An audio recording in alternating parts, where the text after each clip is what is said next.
عدل میں رسول صلی اللہ علیہ وسلم سے حاصل شدہ پیغام۔ بسم اللہ الرحمن الرحیم۔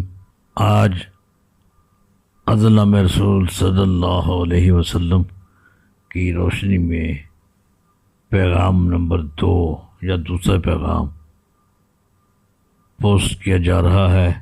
اس پیغام میں عدل اور اسلام کا تعلق، عدل کا کتاب قرآن پاک سے تعلق، نبی صلی اللہ علیہ وسلم کی ذات سے تعلق کے بارے میں اشارے کیے گئے ہیں۔ اس میں صرف 4 مصرے ہیں۔ ان 4 مصروں کو آپ سنیے اور اپنے رائے کا اظہار فرمائیے۔ والسلام علیکم ورحمۃ اللہ وبرکاتہ۔ پیغام نمبر 2۔ عدل روح اسلام ہے، عدل کتاب قرآن ہے، ذات محمد ذات پیغمبر خود ہر سو عدل ہی کا اعلان ہے۔